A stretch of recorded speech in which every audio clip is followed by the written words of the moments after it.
Hello, this is Makané, and I'm here to do a reading today. And it's just a beautiful, beautiful summer day. I hope it's not so torturous hot wherever you are as it has been. There's been pretty intense heat waves everywhere. A lot of people have been talking about their moods, their emotions, and feeling really hot in that area as well. So let's find out what we need to know. What is our message for today? Just our reading on today's energy. Okay. So today we have a backdrop of the Six of Cups.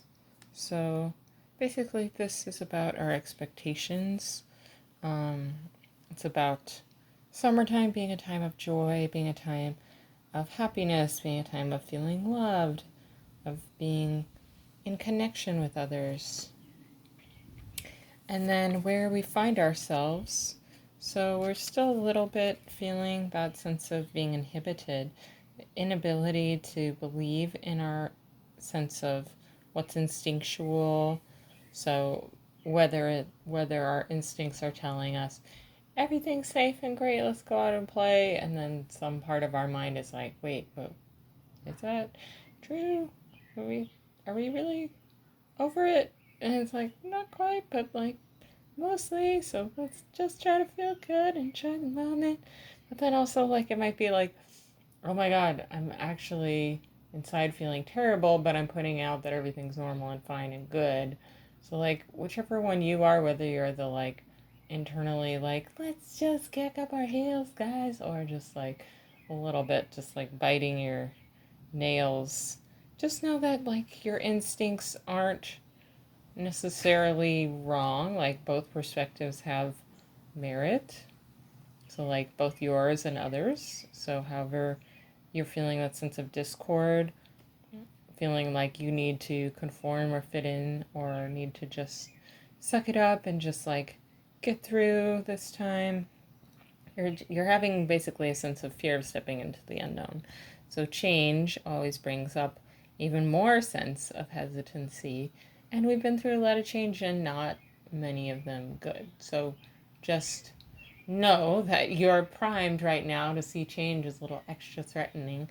And so, like, instead of trying to project in your mind how everything's going to play out and know how it's all going to go before you actually commit to do anything, just trust that, like, it's either going to work out or it's not, and you're going to learn something either way. And there's no point in being frozen in your own sense of indecision, because that resistance is what is inviting us to step into courage and into challenging our own limitations, our own plateaus, like whatever we've avoided doing, like maybe it's being honest with ourselves or another about our real deeper feelings, or maybe it's not appropriate to do so, but we need to find that honesty within ourselves.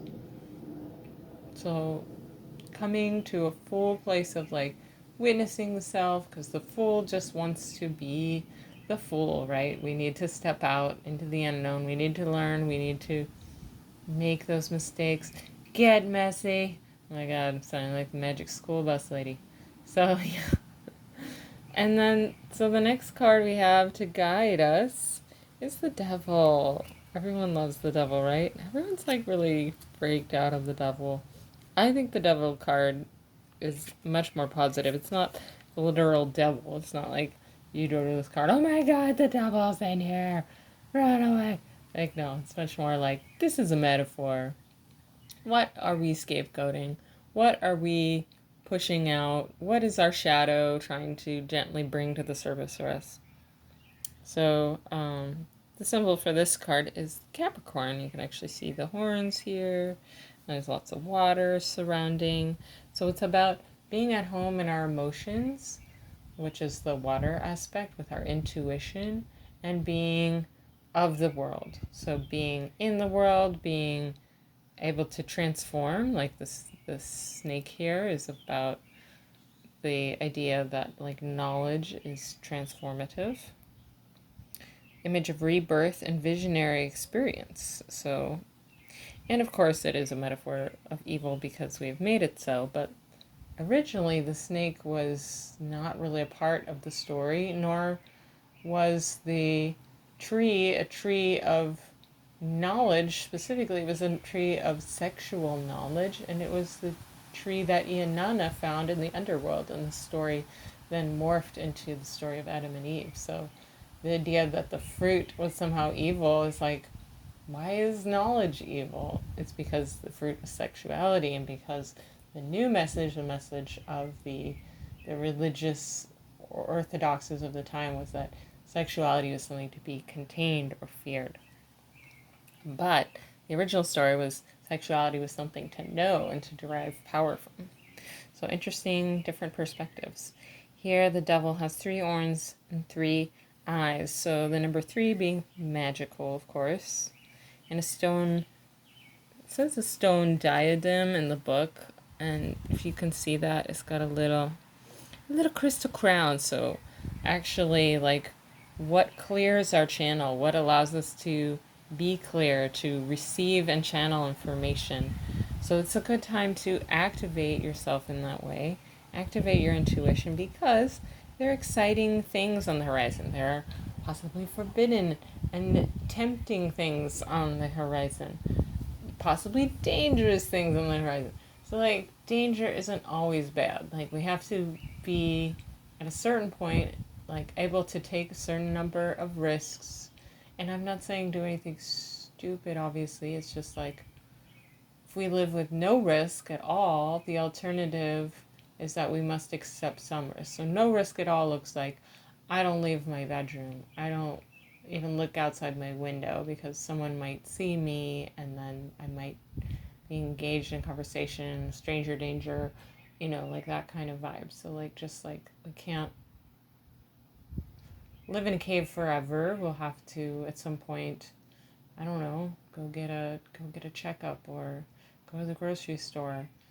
I mean, these days you don't really have to do that. It's like becoming more and more little too easy to just retreat in that way. And the devil's saying, you are invited to play, to be of the world, to explore these feelings, all feelings, to know that new areas of life are opening, and that the appropriate thing to do is to observe and be with our feelings so that we don't have to just surrender to temptation, but choose which actions are appropriate. And if we're just suppressing ourselves, we're eventually just going to like go to something really reckless and crazy, because that's how our brain works.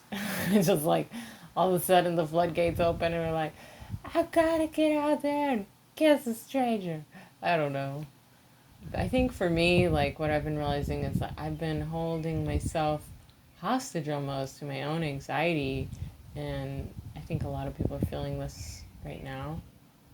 And I just want to like drop it for a moment. Like, what do I really want to do though? Like, who am I? And like, I'm someone who's like independent and in the world, and like who enjoys meeting other people and the arts and being in nature without a sense of like doom. So my normal vibe is not really an anxious vibe, but I think the anxiety comes up from like not allowing myself to feel the other feelings, like a sense of like anger, that I'm like really actually upset that this situation has been so forced and thrust upon myself and others. Like, I'm like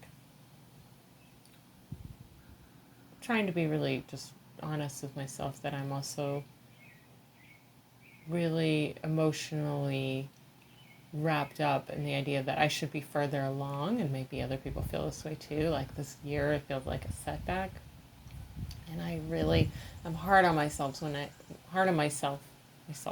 all myself when I experience a setback. So what are you hard on yourself about? How can you ease up on yourself? How can you let your guard down around your heart so you could feel whatever's coming up? The devil's like, you know what? Knowledge is not a bad thing. Knowing that we feel a certain way doesn't mean we're a victim doesn't mean we have to identify with it. We can just feel the feeling, it can pass away, treat it as knowledge, as something to gain wisdom and skill around, rather than something that's just like evil and bad and needs to be avoided. So that's my reading for today. I hope your day is wonderful. I hope your expectations do not deter you from being able to be real with yourself, and do not warp your sense of self so that you can't actually just be who you are. You're meant to be who you are as your whole self, which is all the vibrant, wonderful colors that make up you. So again, we'll take a look at these cards. I hope you get some wisdom from them. Have a wonderful day.